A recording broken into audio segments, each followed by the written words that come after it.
we've talked about dark matter. Yeah. Alan. So that's obviously, especially for you, because it's your field of research, one of the most pressing questions in all of space.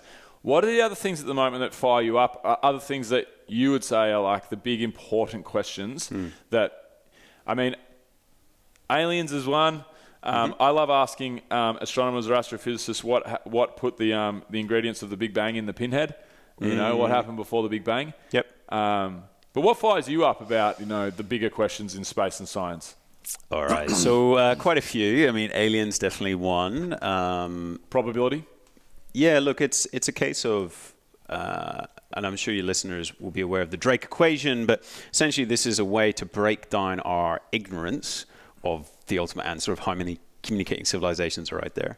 But you basically can figure out, well, how many stars are there, how many stars that look like our sun, how many sun-like stars have a planet like Earth, how many of those have conditions for life. And you basically, at that point, you've gotten to a number which in just the last couple of years, thanks to Kepler, the satellite, and other observatories have now spotted some of these planets, but we realize that there are 4 billion Earth-like worlds, Earth 2.0s, in our galaxy alone.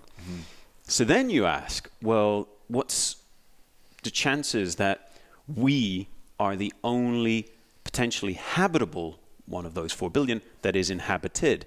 And that's a hell of those are crazy odds to bet against, right? 100%. That's like going against Winx or something, right? Like, who's going to lose the next race? Prohibitively short odds there. Yeah. So I'm thinking, I haven't a good enough handle on biochemistry to see is this a reasonable supposition that we are the only place? Is this that chance alignment of complex molecules that began to replicate themselves? Is that just so insanely unlikely that in 4 billion worlds over the course of billions of years and countless interactions on those planets in these primordial soups, that ours was the only one? Because when that happens, when you first get the replicating molecules, then evolution will take over. They'll begin to, the molecules will combine, they'll add together to form, essentially they'll use up all the available molecules to reproduce themselves. Maybe there's a slight difference where one molecule now, this is the mutation is slightly changed, and I can break the other molecules and it will start to outgrow them. In other words, you begin to get an arms race between these molecules, and very quickly those molecules begin to demonstrate quite clever techniques to outcompete one another, and the arms race escalates, and before you know it, evolution is in full swing. I don't get why you would stop at any point. It doesn't seem obvious to me, short of some massive environmental issue, asteroid strikes or the planet explodes or the sun explodes, why that would stop. So I don't have a good answer as to why we don't see any aliens, but the key is we haven't seen any aliens. Yeah. So one of the questions phrased by Enrique Fermi back in the 30s, a great fit. In fact, I think he may have used your the Atom Smasher in Caltech at one point. But where are they, right? And the Fermi paradox. And there are many attempts to answer this. Nick Bostrom, famous Oxford philosopher, described the great filter, and that we would hope to see. Essentially, there's 2 points. Well, there's at least 2 points one could imagine this roadblock kicks in. Either it's at the very beginning of this story that it is just impossibly difficult to find molecules that replicate themselves and allow evolution to take over, or it's at the point just before you begin to communicate as a civilization or begin to colonize other stars that something kicks in. Yeah. Because if you don't stop a civilization from spreading, then even conservatively, by some of his estimates, it takes about 20 million years, max, I think he worked out 100 million years, to colonize all the stars. Unless there's some... And it doesn't take much for a species to colonize. We haven't yet gained the ability to travel between the stars, but a billionaire is doing exactly that, Breakthrough Starshot. Yuri Milner, and that's going to be an extremely interesting effort to see if we can do that in the next 20 years as he plans, just to send a tiny postage stamp-sized satellite spacecraft. But ultimately, were we to continue our technological progress, spread to the asteroids, begin to access that level of resourcing, then it begins to become imaginable. You might be able to move between the stars. And once you start to spread, essentially there's nothing, it becomes very unlikely you'll ever get stopped, right? If you're in one planet, one asteroid strike can take you out. If you spread throughout the solar system, now you're talking, something of the order of a gamma ray burst, some insane high energy event to wipe you all out. You continue. Once you're into multiple stars, it becomes very difficult to stop you. There have been, if there are millions of potential alien civilizations in the past, it becomes very hard to imagine what stopped all of them, right? Yeah. And that's the Nick Bostrom sort of argument of the great filter. It would only take one of them to spread to the stars for them to be everywhere. Yeah, it's like a snowball effect. Once they start, that they should continue to go. Exponential growth. But let's look at here's my theory around that. Let's look at from the dawn of time on Earth and how many different species of animals have come and gone in that time, and how many are left now. And then there's us. And for 4 billion years or whatever that our planets existed, as far as we understand, probably from 1960 to now, there's been a species on this planet that's had the want, or the know-how to, try and expand onto other planets and stars and think about it and realistically have the science to do it. And let's say, for example, in 100 years' time, I don't know what I think about global warming, but there's a lot of things that could wipe us out, that we're letting go. So we might have, of the 1 zillion different species that have lived on this planet over 4 billion years. There's been one species for 150 years. So that's that hair to the next solar system of probability that one of ours, and we've had life for however long, 3 billion years, or whenever life was probably about formed. 3.5. Yeah. So like the Fermi paradox and the Drake equation, trying to figure out, okay, this is how many solar systems, this is how many habitable planets, all that all works out cool.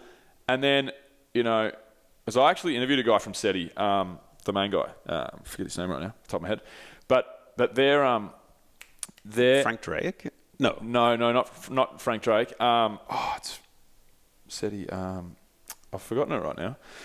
It was about 2 years ago, but it made an impact. It's actually great fun, but I'm in the throes of trying to explain the universe here. So that's cool. We'll keep on task. Working overboard. Yeah. But so we're looking at we're looking for radio waves, and we're looking for a hair. Every planet that may have have habitable life. Yeah. We're looking for that needle in a haystack across all fronts. So even I get it, and are we alone? There's a lot of reasons to say that why hasn't one life force gone and colonized all of space and so forth. But at the same time, like if you look at us, it's so infant. We're the only data that we have on life. So if you look at us, it's so infinitesimally small that some life form on Earth will actually ever make it to other galaxies and solar systems before we ruin the planet. Yeah. So, I mean, you might hope that another alien civilization would be a little less, suicidal. Seth Shostak.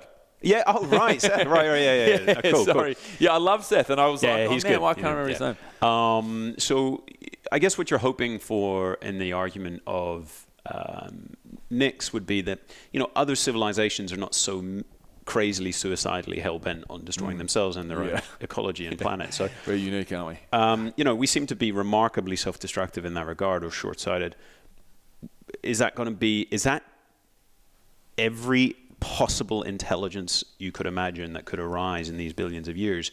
Because our galaxy is much, much older than our solar system. Our solar system has relatively come lately. So is that to say that we would be the prime example that every intelligent civilization is inherently self-destructive? That's a possible great filter. It's hard to imagine that every civilization would fall over it by this point, but maybe it's so unlikely that you get to be a technological civilization. Maybe it's opposable thumbs. Maybe that's the key evolutionary trait. I doubt it, but maybe that's it. And that's very rare, and hence we're the only ones that got to this point, and then we're going to fall over. So, I find it fascinating. The discussion about SETI, about the search for extraterrestrial intelligence, we're trying to search with radio waves. We use the Parkes Radio Telescope as part of Breakthrough Listen. We are, in fact, most radio telescopes have a capability to tag the unexpected, the unknown. We at Swinburne, in fact, have a few of the Breakthrough team there doing this, actively searching. We're searching in optical. We're searching in beginning to explore, well, what are the other possible means of communication? Because you're trying to second guess the aliens in that sense. And maybe we'll never hear anything. Maybe we'll never find anything. If you don't look, you'll definitely not find. So I don't think it's a bad... I don't think there's anything wrong with doing the search. What I find most enjoyable about the search, however, is that it asks... It actually guides our own questions about ourselves. We begin to imagine... is this short-sighted what we're doing to the planet? You begin to think on longer-term timescales. You begin to imagine what are the range of possible actions, because we seem to be taking one, but maybe aliens are taking others. And you just, as with most science, it's really a question about us. The search for extraterrestrial intelligence, really turning the focus back on ourselves, and we begin to imagine how would we communicate. And that itself can be quite a telling experience, because I think we are communicating in the sense of we're just leaking radiation, radio bubbles, out into the cosmos of our radio signals, of our televisions and the like. Sound of Tesla floating through the ether. Yeah, indeed. So look, that's going to be so confusing to anyone who picks that one up. But look, that's cool stuff. But what I love about it most is the fact that we are daring to not just think, but to actively search for what would arguably be the greatest scientific or philosophical discovery imaginable. 100%. It's just mind-blowing stuff, and we are living that right now. And if that isn't making someone get a thrill or a shudder, Just even gave me goosebumps. then you're not imagining the consequences enough. Just to pick up an alien signal, it is worth the pittance that we spend on it. 100%. I would love to do it more. And I mean, effectively, it's Yuri Milner's bankrolling it in this generation's approach with Breakthrough, Russian billionaire. I just think of the ways it would change us as a society. Now, sometimes I'm cynical and think, well, it probably wouldn't at all, actually. We would be stunned, but by the next week, we'd be back to the news cycle, right? Yeah, we'd be back to the Kardashians. Yeah, that's totally right.